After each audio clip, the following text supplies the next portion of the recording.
Close your eyes, breathe. Imagine the sound of a clock ticking in a silent room. With every tick, a part of your story disappears into the past. Imagine time itself standing as a witness to your life, watching how you use it. Now imagine a single divine voice echoing across centuries, cutting through illusions and distractions, saying, "By time, surely man is in loss, except those who believe, do righteous deeds, and advise one another to truth and to patience." This is not a surah to read. It is a mirror to your soul. Surah Al-Asr is one of the shortest chapters of the Quran, just 3 verses. But in its brevity, it delivers a blow that can awaken a sleeping heart. It is not a warning, it is a wake-up call, a divine whisper in the ears of those who are lost yet beloved. This interpretation is not scholarly in the external sense. It is a journey inward, from your ears to your chest, from your chest to your soul. It is the way the friends of God, the Aliyah, saw these verses, not as words on a page, but as living realities. Wal Asri, by time, just 2 words, but a whole world hidden in them. Time is not just hours and minutes. It is your breath. It is your heartbeat. It is every moment you are granted to wake up. When Allah swears by time, it is not for our information. It is to shake our foundation, to make us realize we are not walking on solid ground, but floating through a sea of moments, each one taking us closer to our end. Imam Shafi'i once said, "If people reflected upon Surah Al-Asr alone, it would be enough for their guidance." Why? Because it tells the whole story of human existence in a few words, and because it invites us to come alive. The Sufis say, time is sacred. Every moment is a chance for nearness to the divine.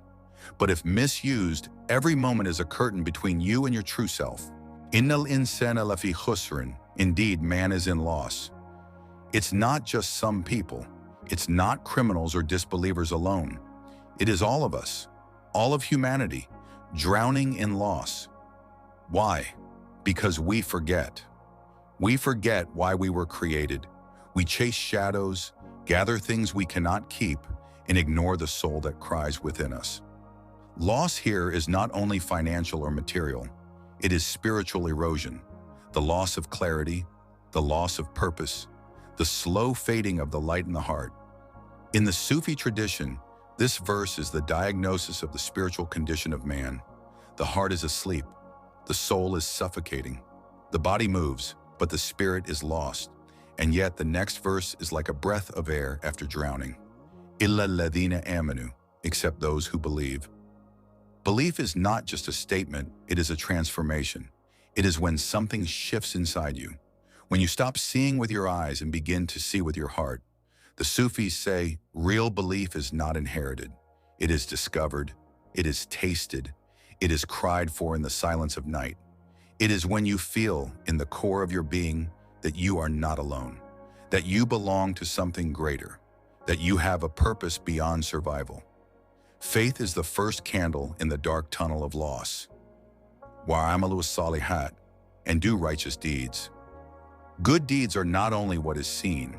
In the Sufi path, they are acts that come from a heart that is alive with love. A smile, a kind word, a prayer whispered in the dark. These are not small, they are light, and light travels faster than anything else in the universe. The key is sincerity, not just to do good, but to do it for the right reason, to do it for Allah alone, even if no one sees, especially when no one sees. Good actions are like seeds. Plant them with love, water them with sincerity, and they will bloom in eternity. Watawasaw bil haqq, and encourage each other to truth. Haqq, the truth, one of the names of God. To call each other to truth is not to argue or to prove a point. It is to remind, to wake each other up, to hold up a mirror and say, you are more than this. Remember who you are? The Sufis say, every human being carries a spark of divine light, but we forget. We get covered in dust. We need each other to remember. When you remind someone of truth, you become a lamp in their night, and maybe one day they will be a lamp in yours. Watawasaw bis-sabr, and encourage each other to patience. Patience, endurance, perseverance. the quiet strength to keep going when everything hurts. In the Sufi path, sabr is one of the greatest stations. It is not weakness. It is hidden strength. It is the soul's refusal to give up on its beloved. Patience is when you wait for God without complaining, when you trust His timing, when you keep walking even when the path is invisible. To remind someone to be patient is to say, I know it's hard, but you're not alone. Together, these four qualities are a ladder. 1. Belief. 2. Righteous action. 3. Truth. 4.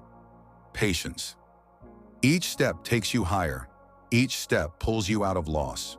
Surah Al-Asr is not just a chapter. It is a call to live, a call to wake up, a call to remember. It doesn't require you to change overnight. It requires you to become aware, to become real, to ask yourself, how am I spending my moments? Is my heart awake or asleep? Am I in loss?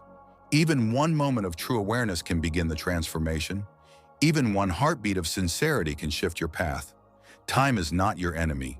It is your opportunity. Every breath is a chance to return. Surah Al-Asr ends not with despair, but with hope. A narrow but shining road. Most are lost, yes, but not all.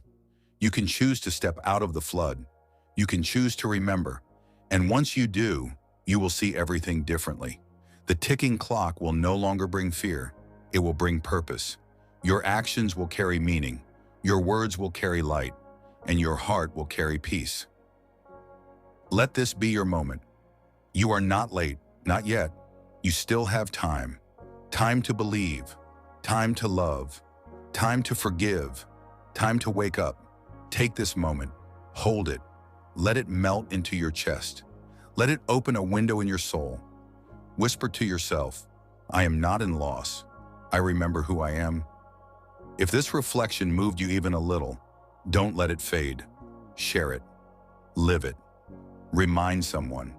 Be someone's mirror. Subscribe for more Sufi reflections that awaken the soul. Comment what line struck you the most. And let this not be just a video. Let it be your turning point, because time is still watching, and it's not too late.